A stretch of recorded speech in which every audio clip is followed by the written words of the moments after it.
Go ahead, Rose.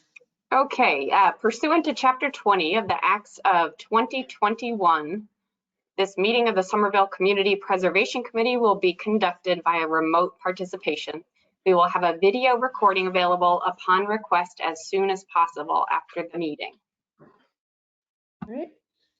Let me help you to take attendance before we start the agenda. So I see calling everyone on the screen because we can't see everyone. Oh, I think we can see everyone now. Rebecca? Rebecca's here. Rose is here. Tatiana? Yep, hello. Here.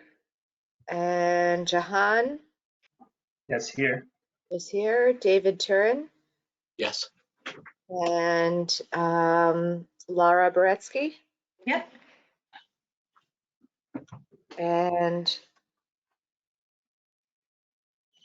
I believe that's everybody who is present right now. Okay.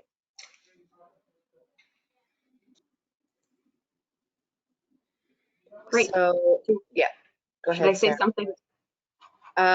Yes, so now you want to move to approval of the meeting minutes. Okay, let's move to do I need a motion? Do I make a motion to approve for the approval of the meeting minutes? You ask for a motion from another Okay. committee member. Okay, great. Can I have a motion from a committee member for approval of the meeting minutes? Sure. I read them through. I thought they seemed fine. I will make a motion to approve it. Great. I'll second, if that helps. Yes. Sounds good. Okay. All right, and then you want to make a roll call vote. So you call all of the people that are present. Okay, great. So I'm going to go down our list. Laura? Yep. Jahan? Yes. Rebecca? Yes. Tatiana? Hello, yes. And David? Yes. All And right, thank you. The motion passes. So the next item on the agenda, thank you for being with us this evening, Sarah White, the Senior Planner for Historic Preservation, who is going to talk about the LHD Small Grant Program Guidelines. We'll open those and I'm happy to share them at any time, but let me know what you'd like me to do. Yeah, thanks, Roberta. Thanks for having me, and also thanks for putting me first on the agenda. I really appreciate it. Of course. But yeah, if you don't mind sharing your screen in the event that people have any questions, would that be possible to do? Yes. Okay. So just to give you all a little bit of background, this has been a fund. This local historic district property owner restoration fund has been around. It was granted quite a few years ago, actually not long after I started with the city. However, we have not been able to get it up and running despite our best efforts, just frankly due to not enough staff, both as planners, and we've had a little bit of turnover in the CPA manager role. And I was singing Roberta's praises earlier before all of you joined, that thanks to her help and dedication in working with me and the time that I've had available, we've been able to put this together. So it's really thanks to her that you see this in the good form that it is. So the purpose of this fund is to allow for property owners of local historic districted properties, and those are very specific properties within the city that fall under I guess the easiest way to refer to them would be historic design regulations for the exterior of the building. And this fund would allow for property owners to apply for very small grants to restore particular aspects of the exterior of their property. For example, let's say they had an original window from 1865 on their house, and they didn't want to replace it with a replacement window, but they wanted to restore it. They would have to comply with all of the local historic district design guidelines and be approved by the HPC for that work. But then they could apply through this fund for a little bit of assistance to help get that window restoration accomplished. And so the grants would be small, up to $15,000. And I believe that Roberta and I have agreed that we would review applications on a quarterly basis. We have scoring criteria for whether or not we feel that this is a project that is a good historic preservation project to fund. And we can be secure that whatever project does get funded will have met the Secretary of the Interior standards for rehabilitation. The Secretary of the Interior oversees the National Register of Historic Places, for example, even though not necessarily all of these properties are on the National Register, nor do they have to be. And they will have already received approval from the Historic Preservation Commission showing that the proposed work is in compliance with the design guidelines for the district. So the professional planners in the office would be the ones who would be reviewing the applications for funding.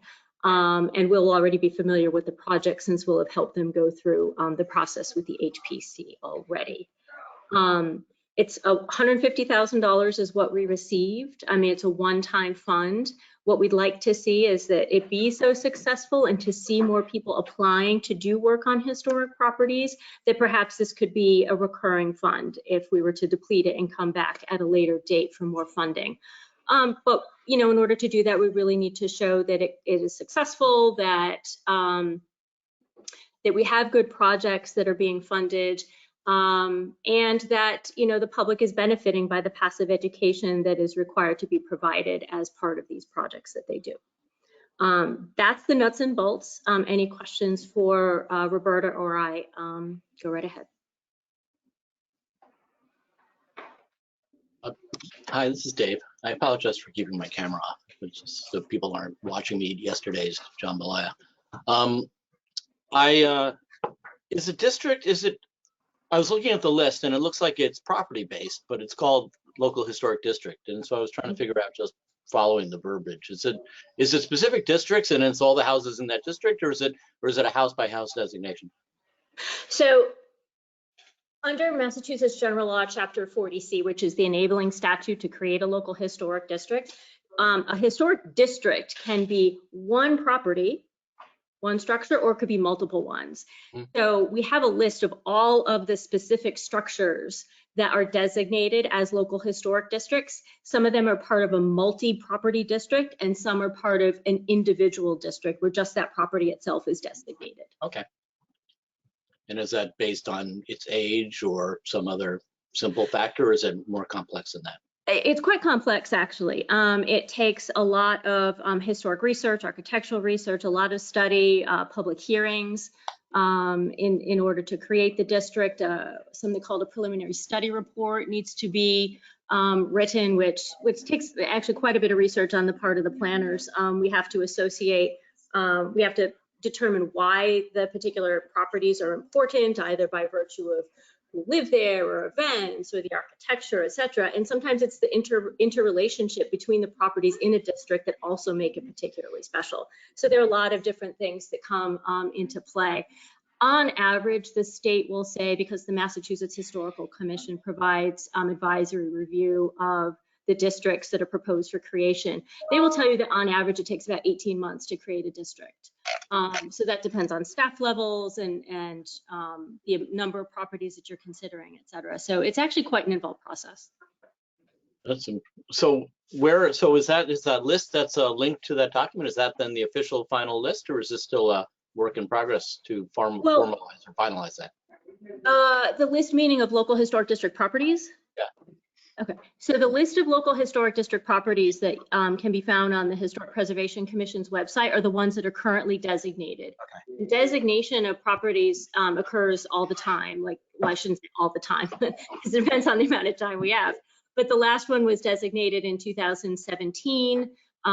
We have another one that passed City Council this year. It just needs to be recorded with the Registry of Deeds. We have another one, a single property district that's being proposed. So it's a continual project. Right, so it's not, so it wasn't done, it's not something you guys did specifically for this grant program. It was, No, some of these properties have been designated as historic districts since as early as 1985. okay. Yeah.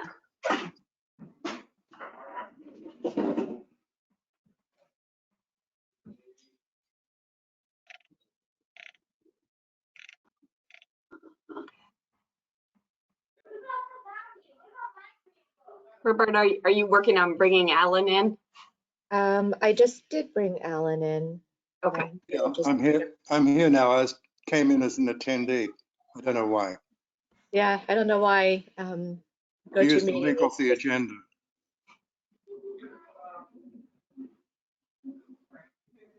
So, Any other questions? Yeah, Roberta? I was just going to suggest that if committee members don't have other questions, what we'd be looking for tonight is a motion to approve these guidelines so that we can initiate the program. I would like to move that way. This is something we've been looking for a number of years, actually, and working towards it. And it's something that will be a valuable help in preserving the historic integrity of a lot of local historic districts.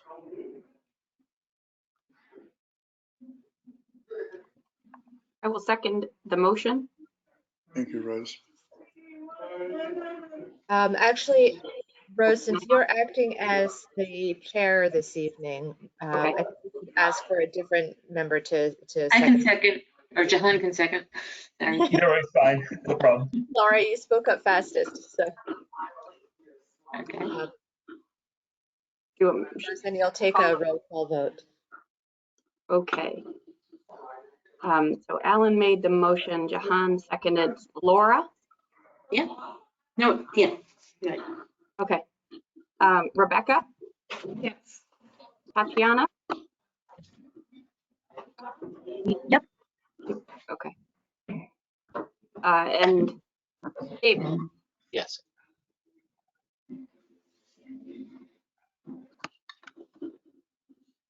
Great.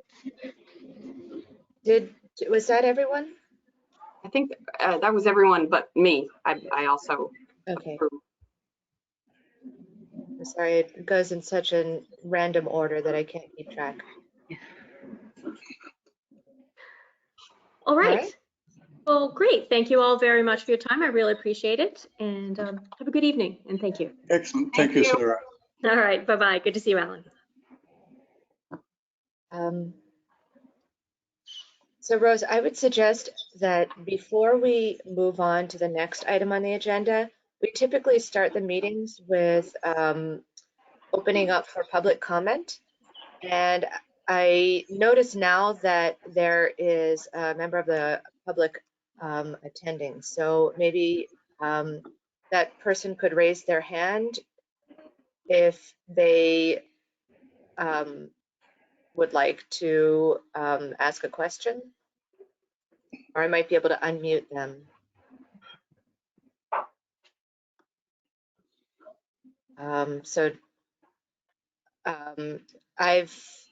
I've unmuted. Yeah, go ahead. Can you hear me? Yes.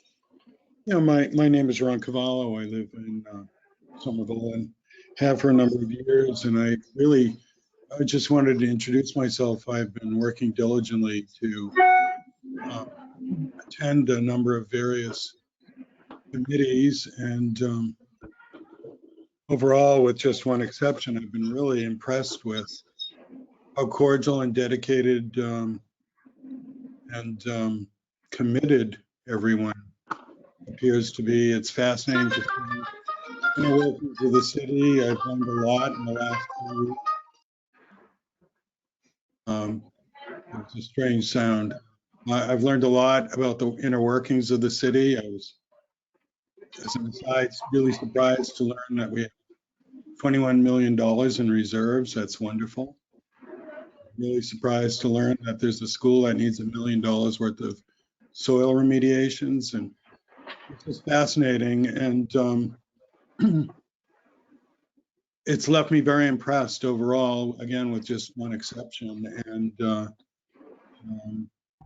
it's expanded my view of the city. I'm largely a property owner and a resident, and for many years considered this to be a place to hang my hat, although I've done extensive development in the city and I think dramatically improved the number of neighborhoods, but that's in years past. So again, I just wanted to introduce myself, and I appreciate the opportunity just to say hello and observe.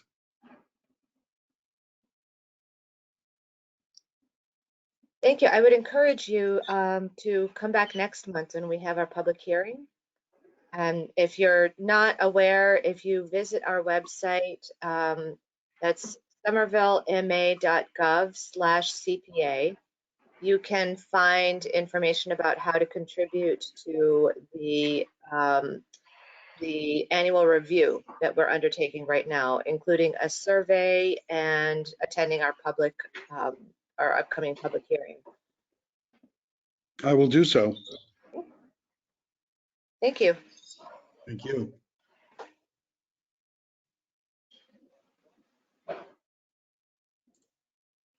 All right.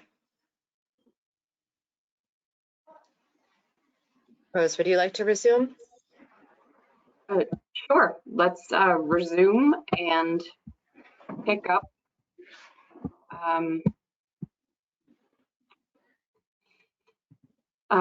Start with the annual review. The review draft application instructions, forms, and evaluation criteria. And just ahead, so there's two parts of the annual review process. There's the application piece that we just talked about, and then we're going to review the project status updates. We're going to spend hopefully about 30 minutes on the first part and 15 minutes on the second part. And that this is really the bulk of the meeting. Thank you. So as I had mentioned in an email that I sent earlier about the application instructions, I'm going to share my screen so that you can see them. Do you see the application instructions now? Mm-hmm. Okay.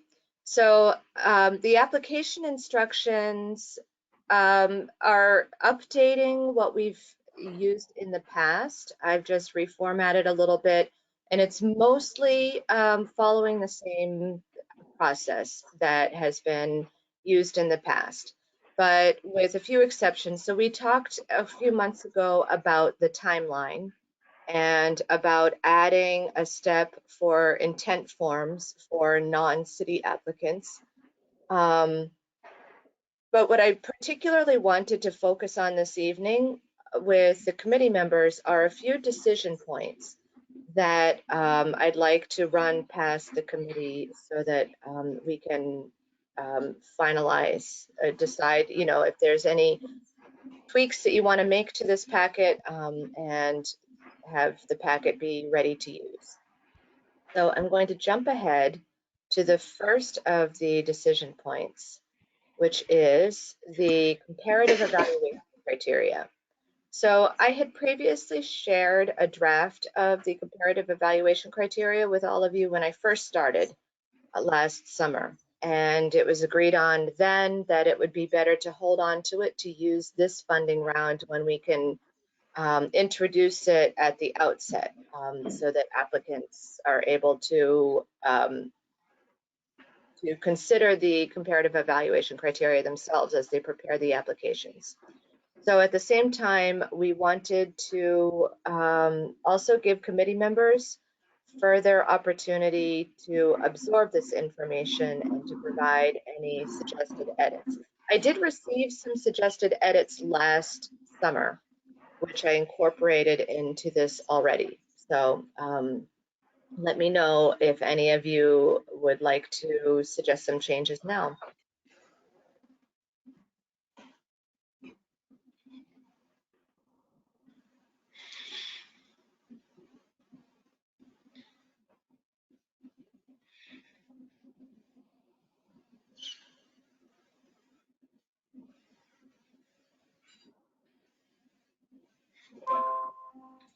or if you have questions about how we would utilize these.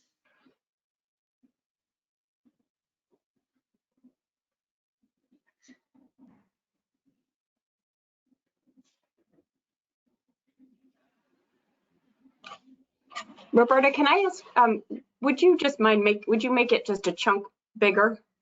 Sure. Great, thank you. Yep.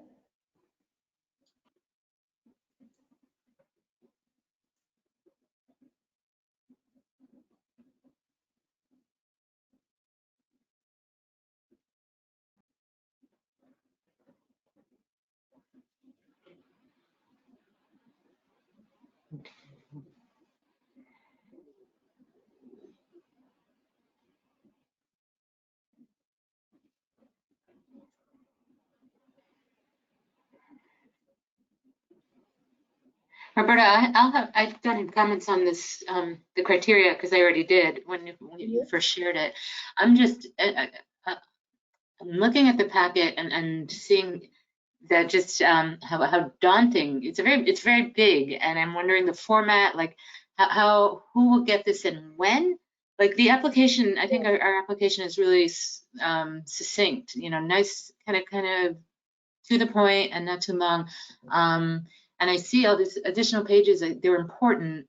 I'm wondering who would see it when. Is it just because like I said, just the scope of it is wide, and then that just makes it sizable. And I'm thinking about this as a grant writer, I guess, as somebody who does these applications. I'm like, this is very off-putting to the community members. We're trying to bring people in, you know what I'm saying?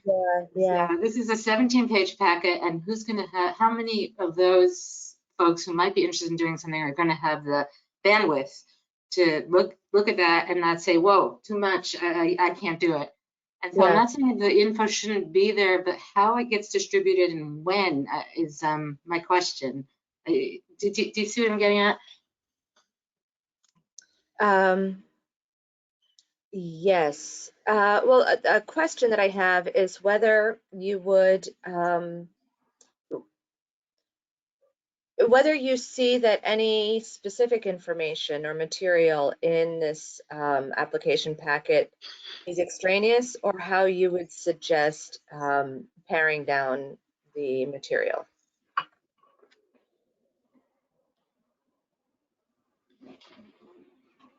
My first thought is that some of these pages, I wonder if some of the pages that outline requirements could be embedded in a link in the application itself. Maybe that's dangerous. I'm thinking out loud here, and I'm not sure what the answer is yet. But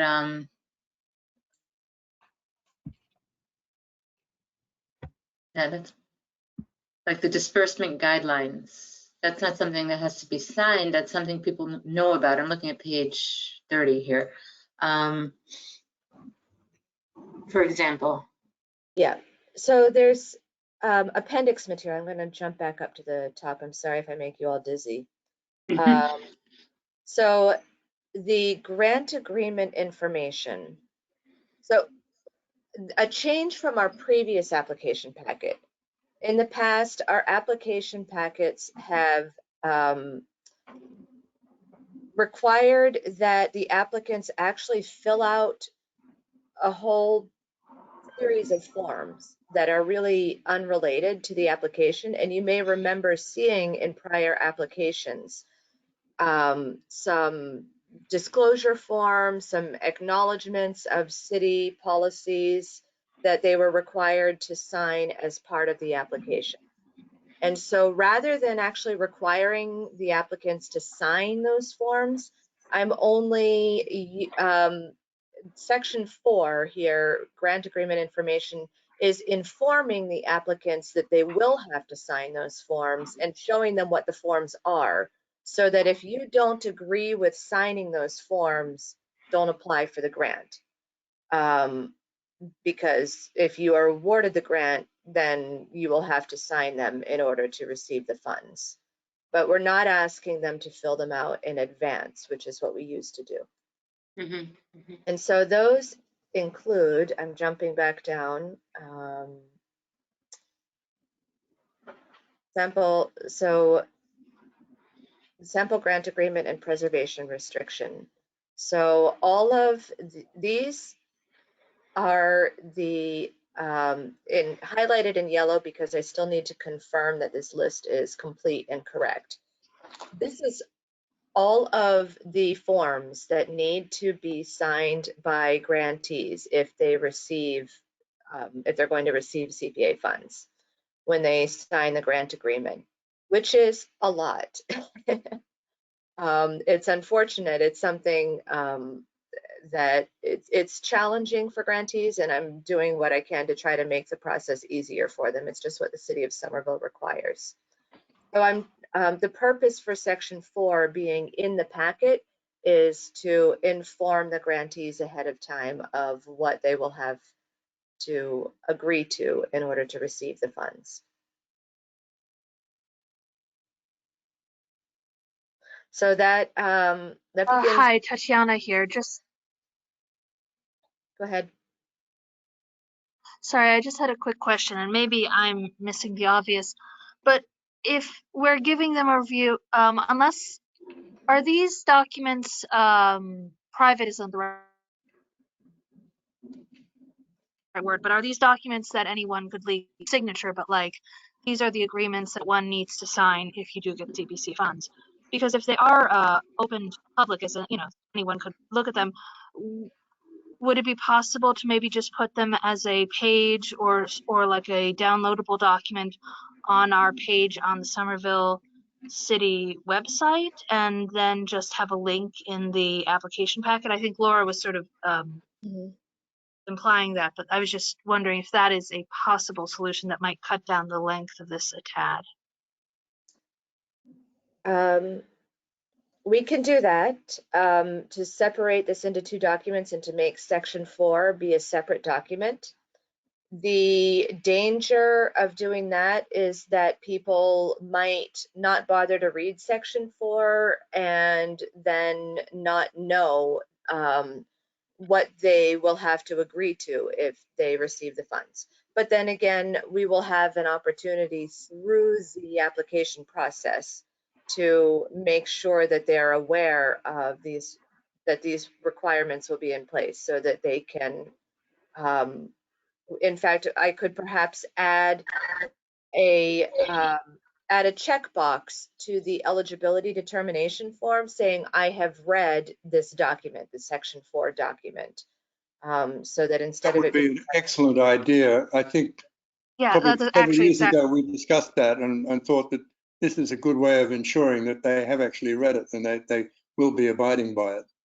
Yeah.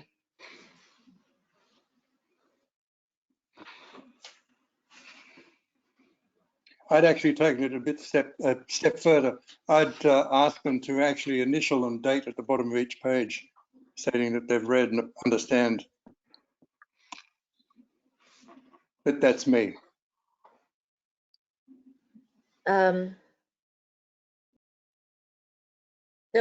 I'll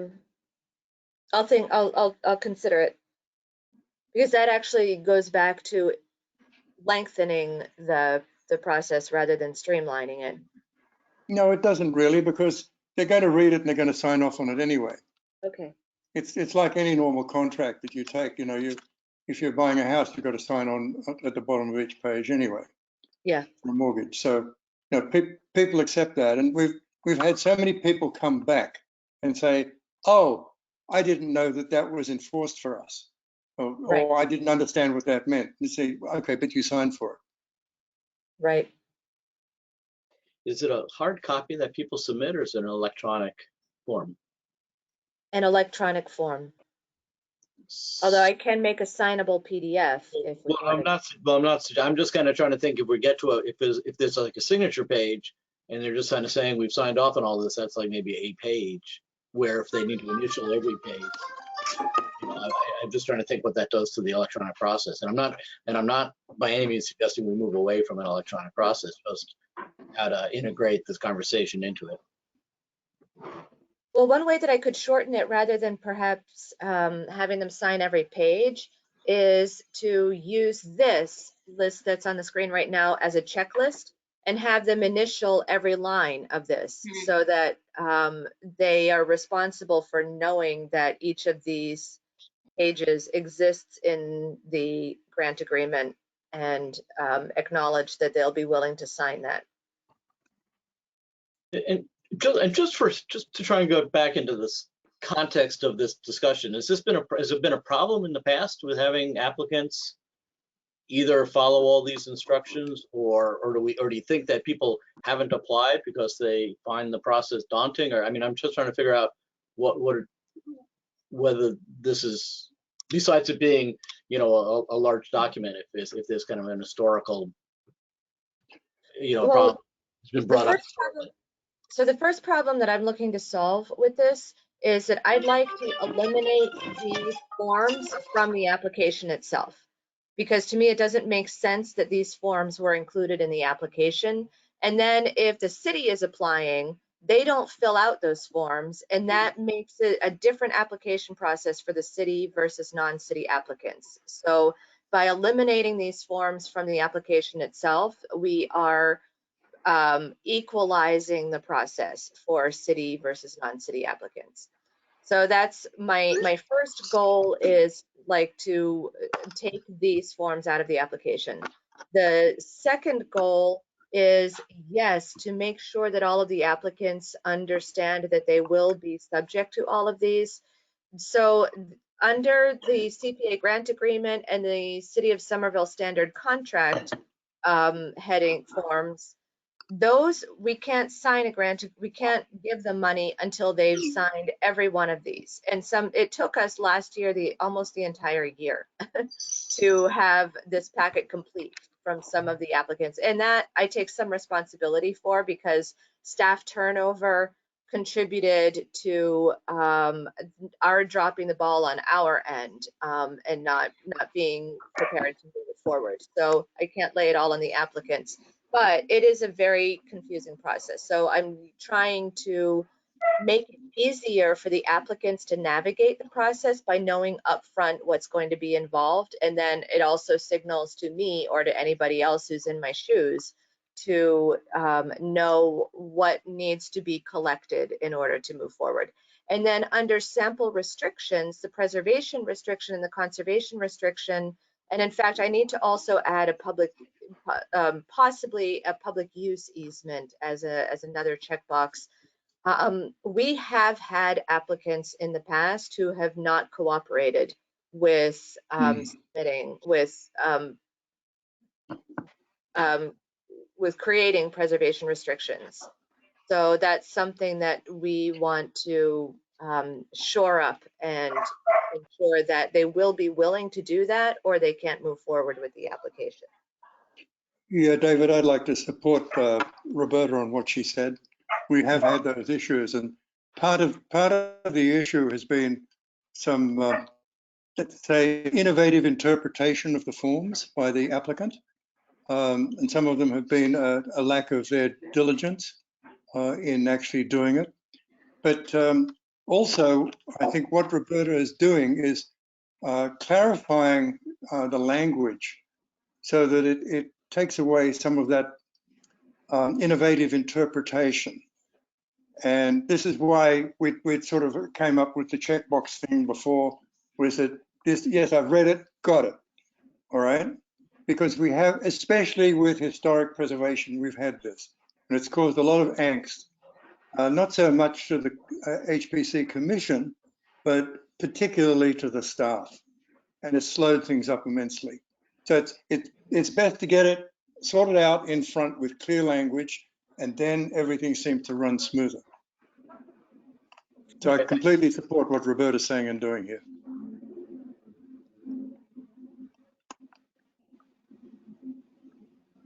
I also, from a user perspective, I've applied for CPC funds from a number of other communities, and this is, I've seen a range of very short, simple applications and then much more complicated applications. I think that this is one of the more complicated and comprehensive ones, but I think that I agree with Roberta and Alan that there are a lot of good reasons to have a lot of this information. And in fact, it's not, I don't know that the information that it's a lot of material to get through, but it's not a huge amount that we're asking beyond the saying, please read through it. We're not asking for a huge amount of information back from the applicant, I don't think. No, it's not like reading War and Peace or something like that. I mean, let's face it, it's just a short application. If you want the money, you've got to go through the process. That's the long and the short of it. Right. Well, and it's actually in that context that I was trying to figure out how onerous was it for there to be the 30-page document that someone that wants money, needs to go through, and that was actually kind of really why I was asking. Yeah. It didn't seem like that big a deal to flip through this and say, Yeah. That said, I also agree with Laura's perspective of this is we're trying to get people to use these funds. And so with this, we don't ever want there to be a situation where somebody says, I could really use this money, but I don't have the resources, but I can't really deal with pulling together all of the application pieces. If they're willing to read the application and understand the scope, but don't have the resources to pull it together, I don't know what our options are there.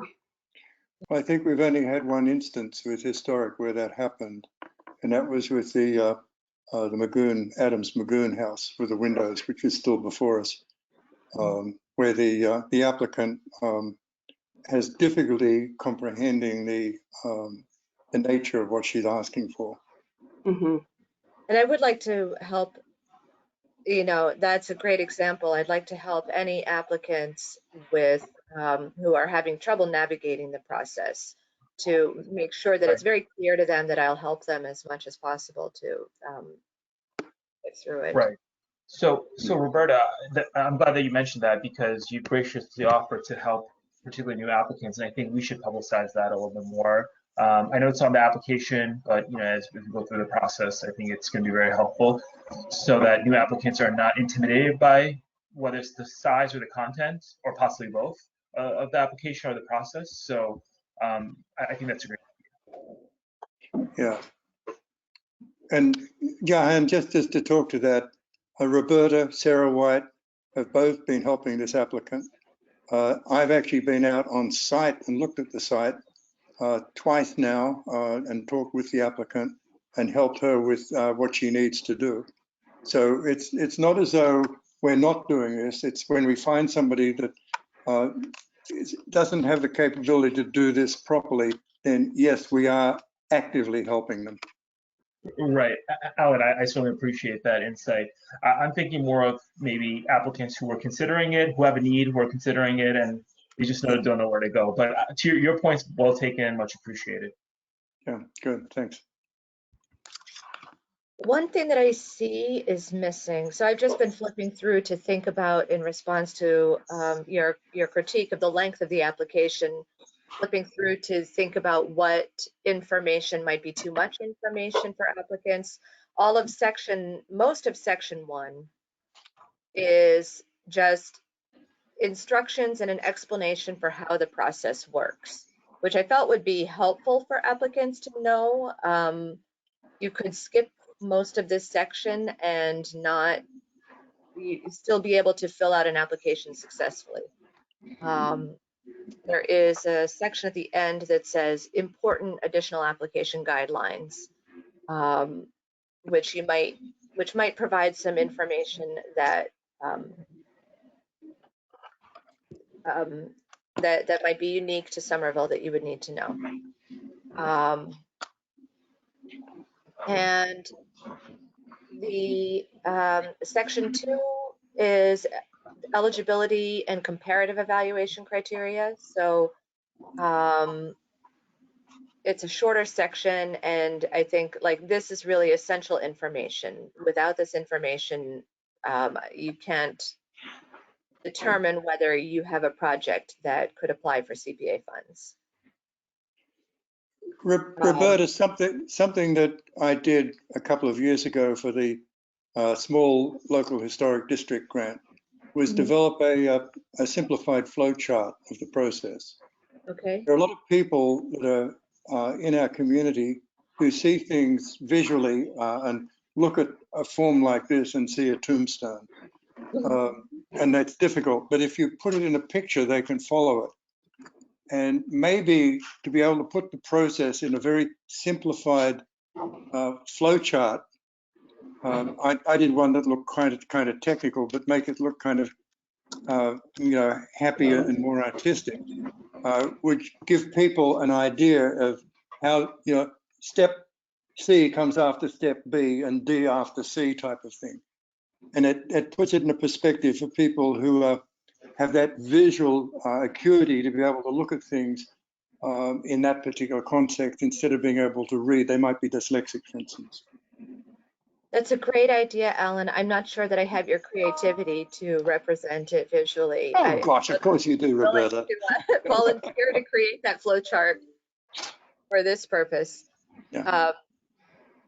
We do have the calendar on the front page, which summarizes all of it in that chart, but that still might not be visual enough.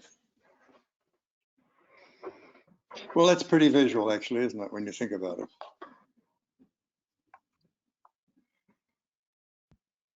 Just a thought. Yep. Roberta, Go ahead. Can I jump to the environmental justice map? I'm wondering if it might be helpful just to give a little bit of context for us to add in a sentence or two, because I know that this is a part of it's an important scoring category. But to give a little bit of like 2 sentences of context about what this map is, who's deciding these zones, what these zones are, what they mean, what the different what the keys mean.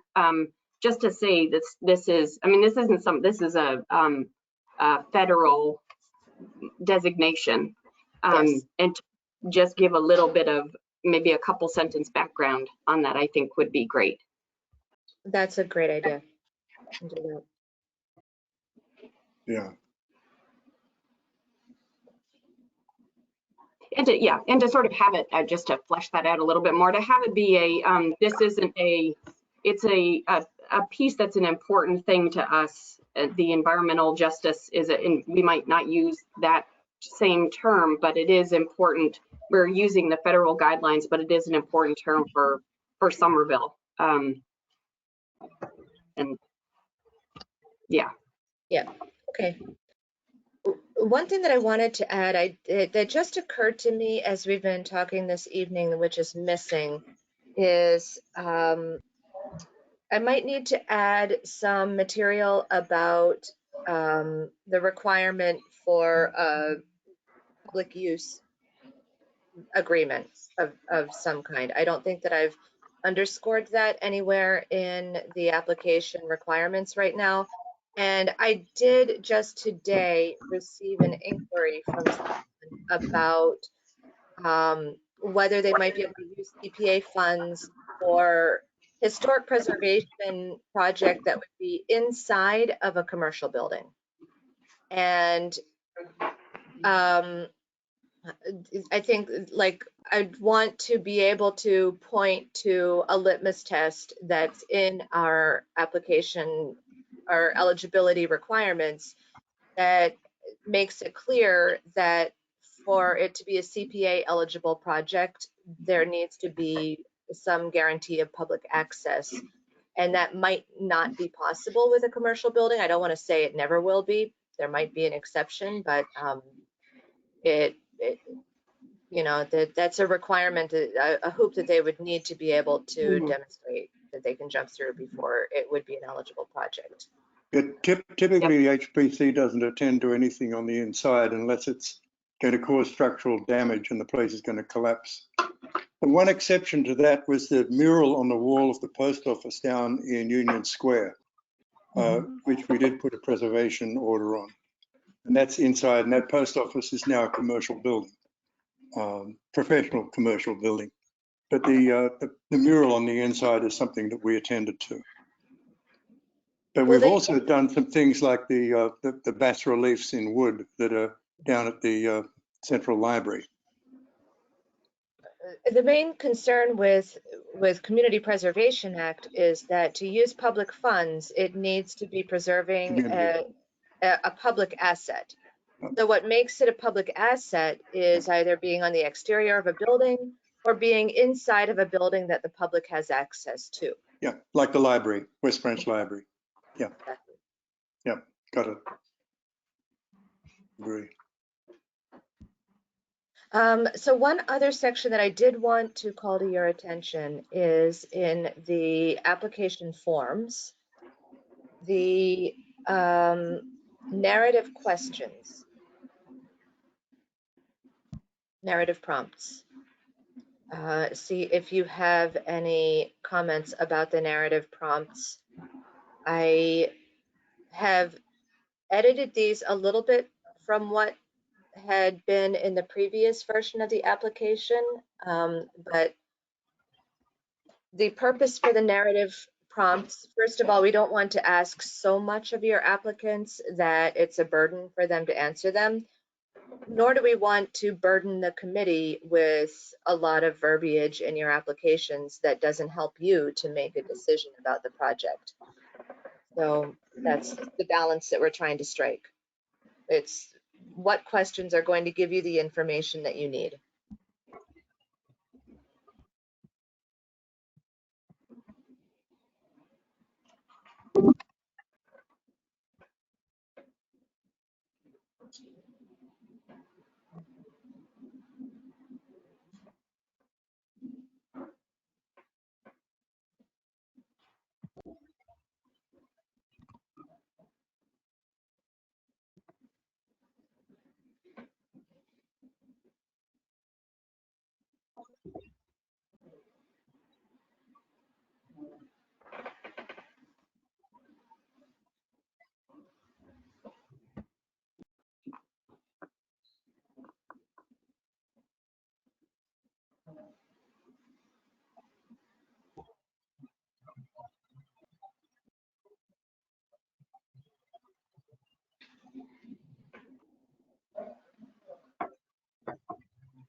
Of course, I would also accept any written comments that you have if you prefer to look at this on your own and respond to me after this meeting.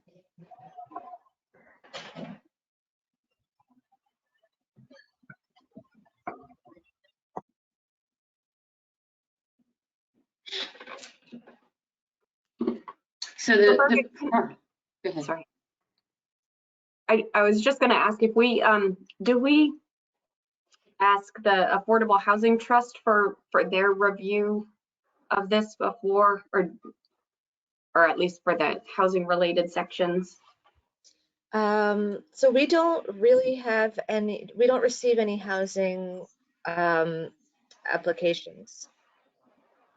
Any projects that are housing projects go to the Affordable Housing Trust.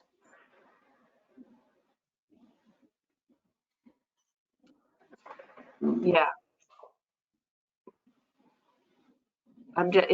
We're sort of set up I mean, maybe there's not a way,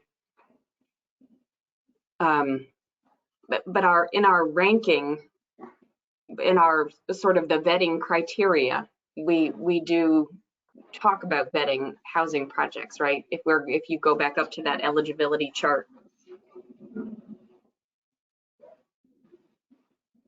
the Yeah. this eligibility chart. So this eligibility chart is what the State Department of Revenue defines as eligible projects, and this is based on the legislation. This is essentially just visualizing the definitions that are provided in the CPA enabling legislation. So I understand it is confusing since we aren't actually receiving housing applications ourselves, but the Affordable Housing Trust would have to follow the same eligibility criteria in order to approve projects that are using CPA funds. But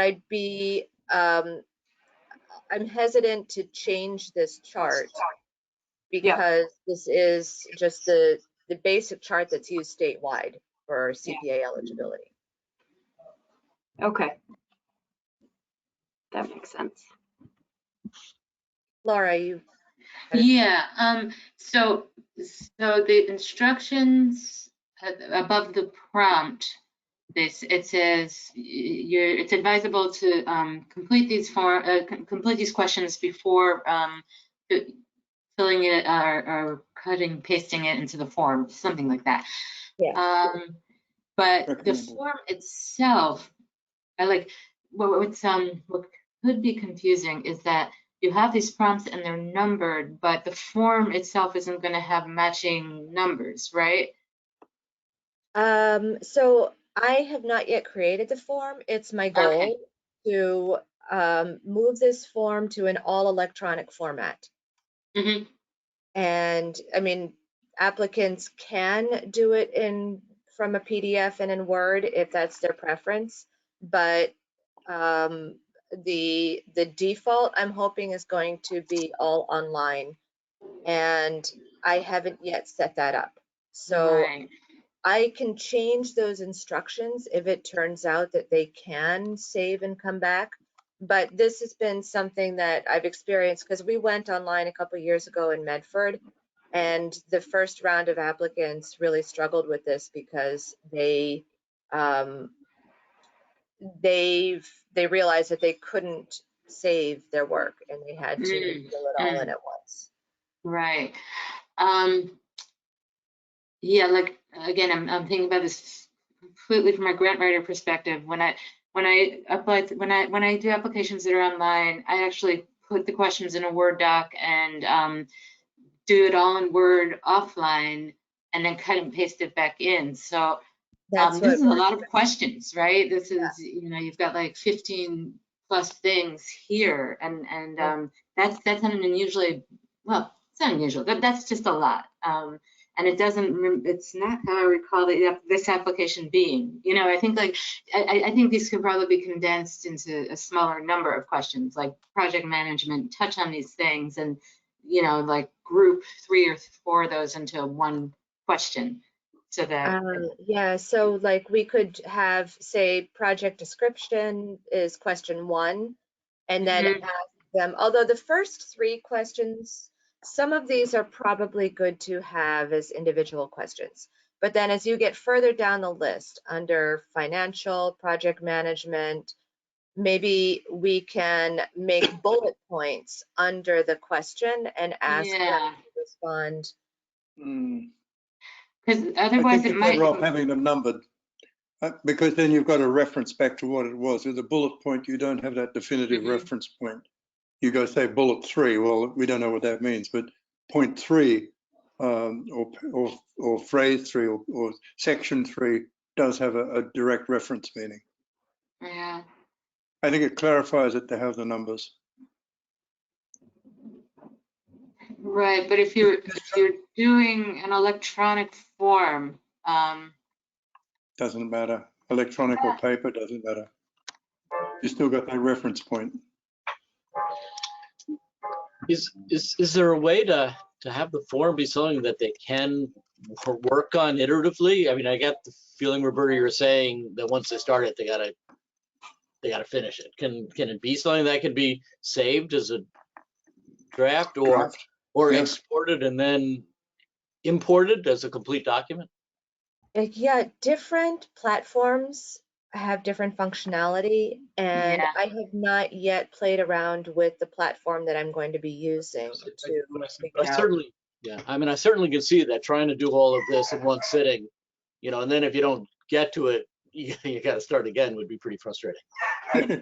Yeah, you could time out even. You know, so I think that, you know, so I think Laura's point is good, but the solution might be to try and if we have any control over that, where the form is populated, might be the better way to fix some of those concerns than trying to, you know, condense or truncate or you know, I mean, I'm not opposed to trying to make it fewer questions and fewer narrative questions and having more things covered in one thing, but I see you could go either way. I mean, you could also just make it something you could save part way and then, you know, add more as you create it. Mm. Well, again, a reason for grouping things in my mind is it also it flows better when you answer these questions that are kind of related in groups. Like, you know, you're identifying the roles of people involved and then also speaking to your experience. It kind of to sort of parse it out it can just be like a little bit awkward almost, both for the writer and the reader, I think. Yeah. I kind of see that both ways, because on the one hand, it would be nice to get a little bit more of a flowing narrative where 2 or 3 or 4 or more of these questions are in one, you know, paragraph. But on the other hand, it also, I think, I can also see how they just might, you know, miss 4. You know, they just don't address 4, and then we're left trying to address, you know, read through a narrative where there's stuff that we asked them for which is missing. Mhm.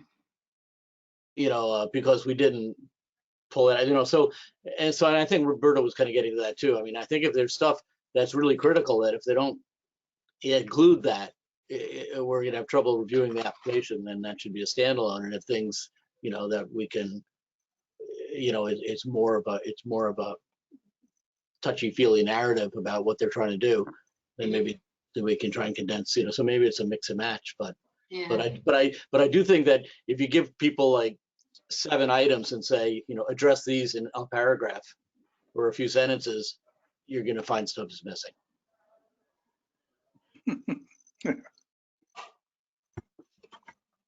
And then the opposite can be true, that if we ask so many questions as we have here, oftentimes I think we'll find that they just copy paste the same answer for several questions, and then that makes it harder for us to navigate the application.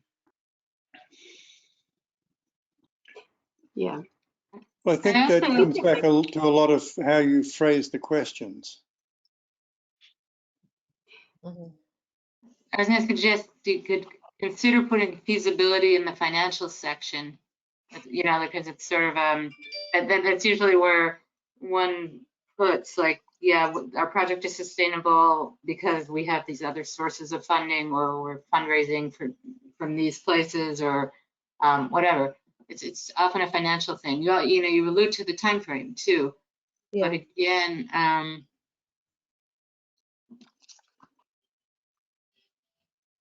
think it's probably asked elsewhere. If you're describing the project.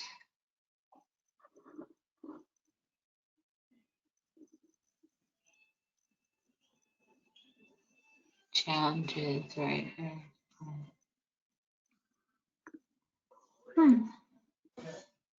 Well, you know what? I want to be conscious of the time. So this is a great input so far, and I would invite any and all of you to give this a closer look if you like, and send me some feedback, and I'll incorporate that and provide a final version when we have the full application materials in, I believe in May. I'm not sure if, or I could send you the final draft in April, and give you a chance to send me anything back in writing before our May meeting when we actually want to approve these. So I think that will be the plan. So I will send another draft. We won't discuss it in April, but I'll just include the next draft in the April packet. And then you can give me any feedback in writing to that. And then the final version that you'll approve will be in May. Roberta, I'd just like to thank you for getting into this, that they have to get the approval of the HPC first. We've had several instances where applicants have come before us saying that, well, we want to do this, we've got approved the funds from the CPC, and the Historic Preservation are going to say, but you can't do this. You've got a local historic district, and this is something, you know, you can't put plastic barriers around this house. Yeah. So I'm very grateful that we've now got this in the right order and down to that sort of depth to be able to ensure that people come to HPC before applying to the CPC for funding. Good. I appreciate that. Good. Yeah. I understand. I've received quite a bit of input over the past year about how you want the process to work. And so I'm trying to document that in your application materials so that it's clear to everyone that that's the intention. You've done a good job so far, so thank you. Thank you. So I'm going to open up the project status update and we can review the project status.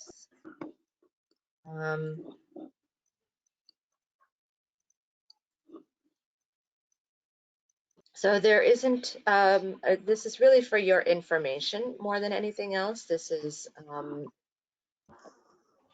not material that needs to be edited or approved. I'm going to see if I can make it big on my screen before, there we go, before I share it. So can you see this now? Mhm. Great.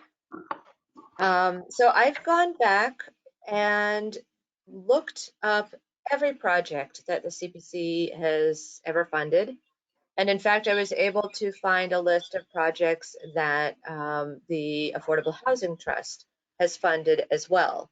So the total amount that was funded over multiple years, and I looked at the level of completion of each of these projects. So in orange highlight are the projects that are ongoing, or in some cases stalled. We'll get the LHD program unstalled as of this spring. Stalled. And Sorry. yeah, so Fiscal year 16, there you go. 6 years it's taken us to get to that. Yes. Ah! Yeah, I think it was actually a more complicated project than was originally envisioned.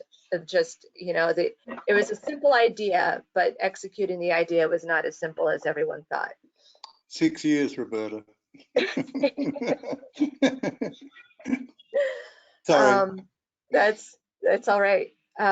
So yeah, I think that this is all like really interesting information, and I think you'll find it likewise if you have a chance to peruse what we've completed to date, and also what's new information that I don't think has been shown anywhere in the past is for projects that have been funded over multiple years, each of these rows represents a single site. So projects that are funded under multiple years are aggregated on one line. So you can see how much you've put into each of these sites over the time. All right, So, on your very quick question, wording thing, is there a difference between in progress and ongoing in terms of like where the project is at? I was just asking. no, I just noticed that myself as we were looking. I use them interchangeably. Okay, no worries. I just wanted to make sure there wasn't some kind of like logistical or some kind of distinct stage thing. Anyway, I haven't eaten dinner yet. I'm very articulate. Thank you. No problem. Roberta, yeah.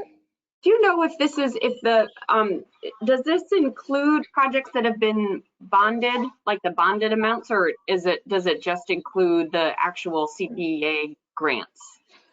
It includes the bonded amounts. So you can see the West Branch Library. The 2.5 million was the bonded amount. Okay. We don't see that. Oh, so the 100 Homes Initiative, that includes the bonded amount. So we've spent $8 million on the 100 Homes Initiative, including the bonded amount and some additional grants. Column heading though makes it look like it's just CPA money.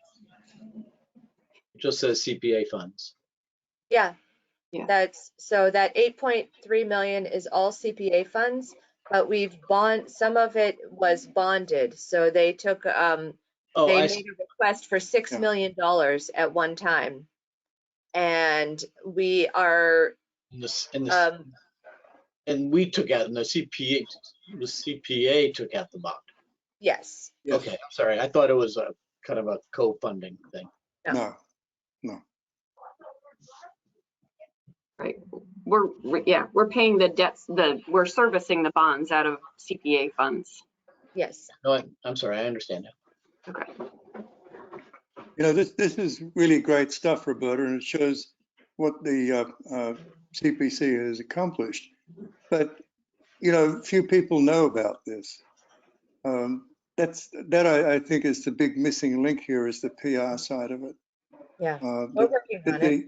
The residents should be aware that their money that they put into the CPA is actually being used in a sensible and effective way.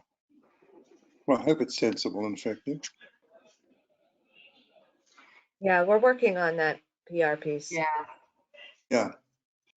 It is, as you said, Roberta, very interesting, and just, you know, this aggregation of data, for me, it just reinforces what I've learned in the 3 years I've been on this committee, is just how slow everything is. And I mean, I don't mean this in a critical way. It's just, it's a municipality of 85,000 people, and there's all these moving parts and hoops you have to go through.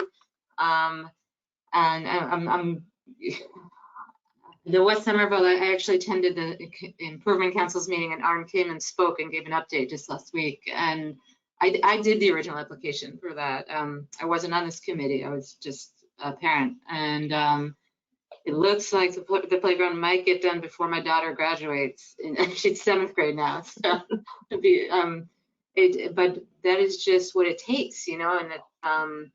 And so I think, to Alan's point, part of the reason it's kind of hard to toot our horns is like the people who do the work, the grunt work, the groundwork, are at it, like it happens, the turnaround is so slow. It's just, there's something, it's almost a little intangible in a way. And so we really do have to work it. I think Alan's absolutely right. This is wonderful. And even the fact that Somerville's neighborhood school isn't done yet, but I'm thrilled to see that it's on there and it's in progress. And I went to a PTA coffee hour last week and, you know, talked it up, because it is something to get excited about. Yeah. And so really I just is. think, yeah, it absolutely is. You know. And Laura, I actually think I think it's I think that's great what you just said, and I actually think it's really helpful to highlight that it is slow, and there are going to be some things, there's some of that slowness that we've got no control over. But if this is a mechanism for any meetings, any engagement that we've got where we can say, yeah, these funds were committed back in fiscal year 18 and the project, you know, if there's me a catalyst for unsticking things that are stuck, then that, I think it's great. It's really helpful to have it organized like this. It's a great document. Thank you, Roberta. And it just makes me appreciate, like, the ribbon cuttings. When I was chair last year, that was one of my favorite things to do, is to go to the ribbon cuttings, because you can, like, talk up, celebrate what we are funding. So. Yep. All right, well, yeah, thank you. This is really what I wanted to show. So I'm probably going to work on formatting this even a little bit better. And there are a couple of projects that I might be able, I hope to be able to get a little more information about them. So this is still a draft also, but this is another piece of what's going to be included in our report in May. Good. Great. Great. So, Thank you. yeah, Good job, Roberta. thank you. So that I think is everything that I wanted to go over in the annual review.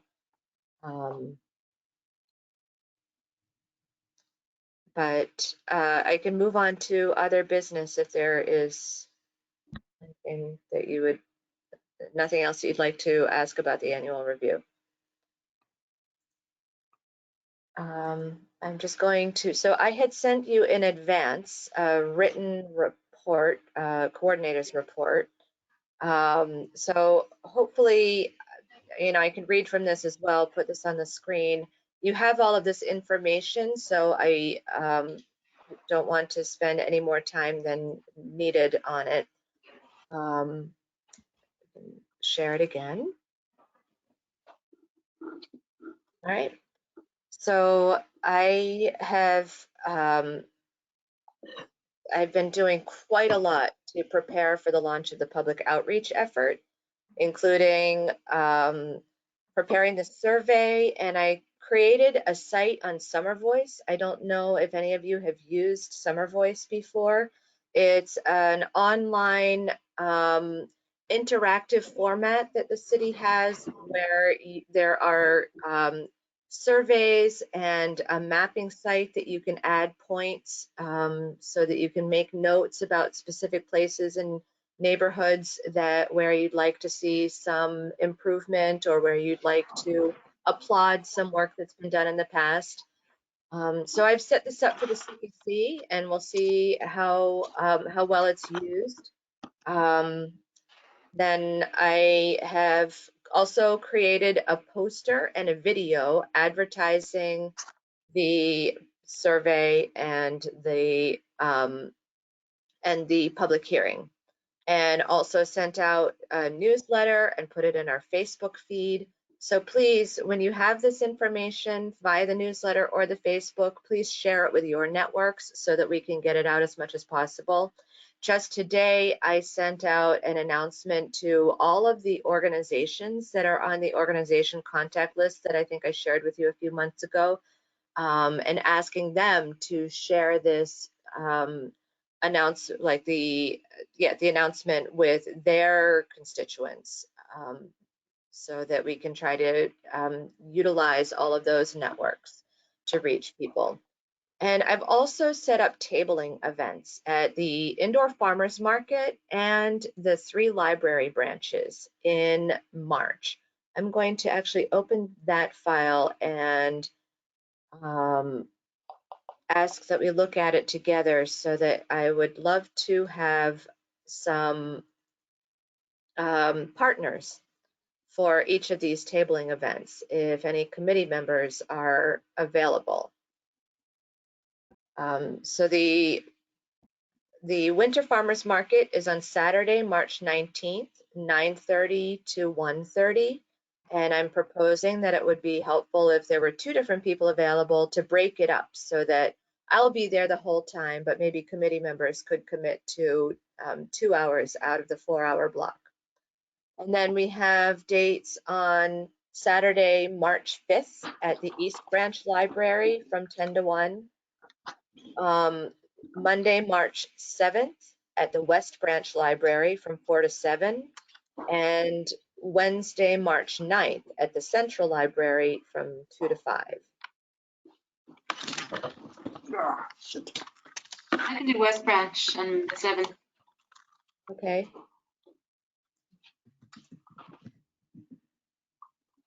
It can be at the Central Library on the 9th. I'm sorry, I couldn't see who said that. Rebecca. Thank you. I'm looking at my calendar. I could do the West Branch Library. Laura already volunteered for the West Branch Library. Okay. I don't mind a partner, but maybe we'll cover something else. I'm sorry, I was getting my calendar. I'll volunteer. This is Dave. I'll volunteer for one of the Winters Farmer Market slots on the 19th. Okay, do you prefer earlier or later? Earlier.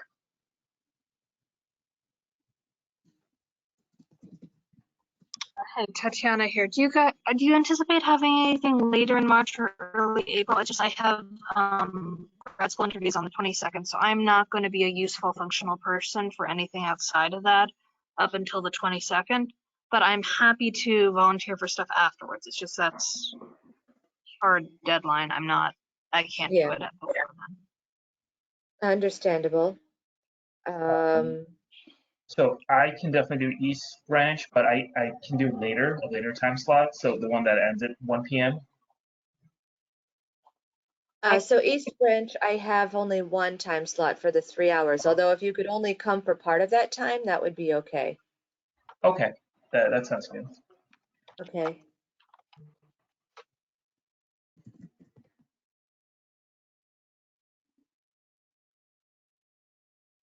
And that leaves one person for the later time slot of the Winter Farmers Market. Yeah, unfortunately, I'm booked out that day. Okay. I might check in with Heather as well. She's not here too. So okay, I'll check in with Heather, and I think I'll manage if I don't have a partner for part of the time. I have no idea how busy it's going to be anyway. Well, thank January you is all. pretty busy there.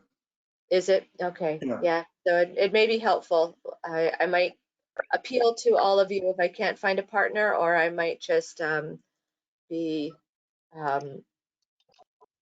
Yeah, my guess is that they'll give you that table. I don't know if you are familiar with it, but right at the top of the stairs where you go in.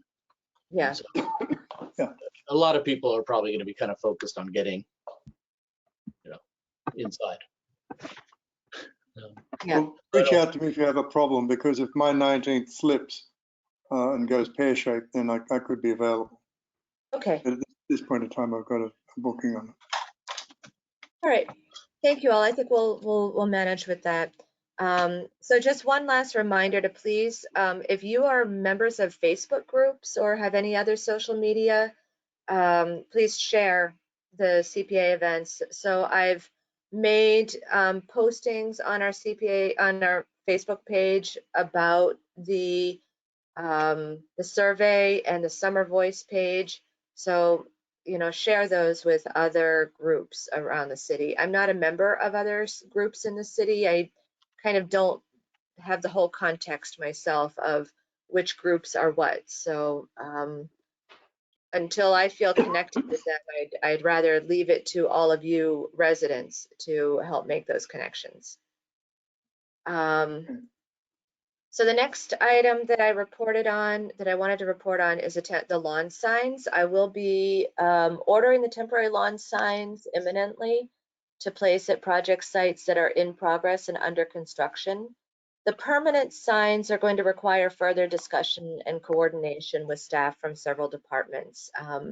It's a more complicated process to create the permanent signs and to decide on the design and the materials than I was hoping. But we have made progress. I have had one meeting with several staff already, and so I will continue working on that over the next few months. If you have not yet submitted your conflict of interest form, thank you to everyone who has. I need those to be returned to me soon, as they're due in March 1st. So then we can anticipate sometime within the next few months. Oh, sorry, I'm reading but not thinking about what I'm reading. So we had talked earlier this evening about projects which have been bonded. We can anticipate over the next few months that there may be another request for a major project that would be requesting to bond CPA funds. That's for the Clarendon Hill affordable housing redevelopment project. Several years ago, actually, when the CPC agreed to bond the 100 Homes project, both the 100 Homes and the Clarendon Hill had been presented to the CPC at the same time. And the CPC at the time had agreed that they wanted to bond both projects. But as it turned out, the Clarendon Hill project was not far enough along yet to be able to make a specific request that the CPC could commit to funding. So the CPC at the time only committed to the 100 Homes project, and the Clarendon Hill has been in the wings until now. And so we anticipate sometime this year, most likely the Clarendon Hill project will be ready to come back to the CPC. And conveniently, just recently, the Community Preservation Coalition has held a training session on CPA bonding. And a video of that training session can be viewed on their website.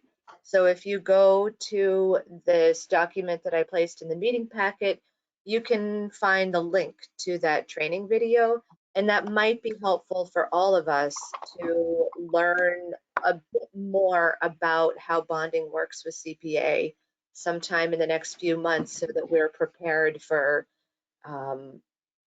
to know how to respond when we receive this application.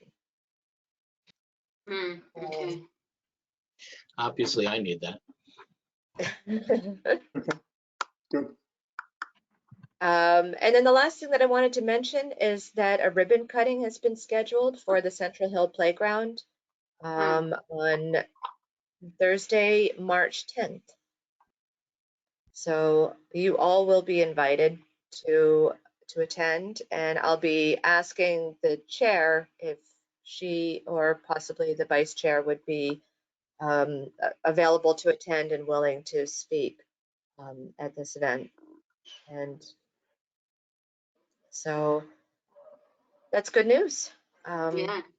One more project that we can strike off. So that covers everything that I wanted to bring up this evening. Is there anything else, any other business that other members wanted to raise? Bonding video is less than a half hour, it looks like. I haven't watched it. I have it up on my computer. So it's finite. Great. I'll try to watch it. It's not immediate, so you have some time, but like you'll know where to go back and actually find the link to this within our meeting packet when the Clarendon Hill does appear on our meeting agenda eventually. And we don't know exactly when that is. We just expect it in the next couple months, right? It has to do, the holdup has to do with state level government. I think that the project is still in the planning process. And so the holdup has to do with probably putting together all of the material that's needed to bring that project to the table. So probably planning, funding, design. There are many pieces to that project. Relocation, yeah, it's a lot of moving parts, yeah. Okay. And our next meeting is going to be Wednesday, March 23rd, and that is our public hearing. So I have created a list of people to invite to provide invited testimony. And it'll be, I think, a very different list from what we've had in the past. Whereas I think in the past, I haven't seen any of the previous public hearings, but it appears that there have been a lot of project updates in previous testimonials, and I'm really focusing on getting a sense of what community needs are and what we can anticipate across different potential applicants within the city and outside of the city. So it should be interesting.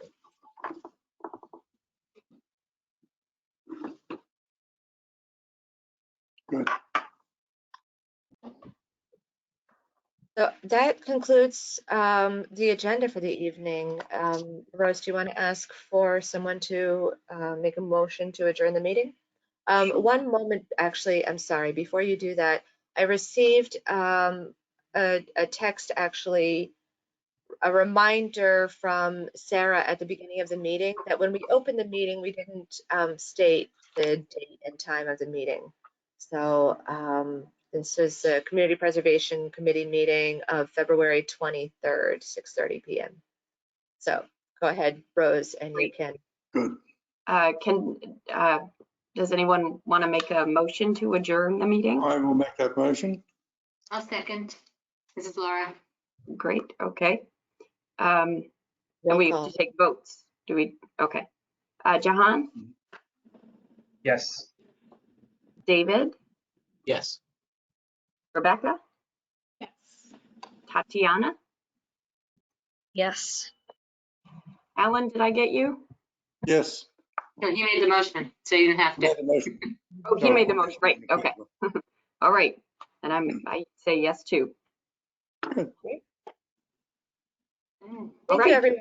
We made it in 90 minutes today. Yeah, 8:01, Yeah. 8:01 on 223. Meeting over, yay. Thank you all. Stay well. Yeah, Thanks so much. likewise. Yeah, Take good care. night. Thank you all. Good night.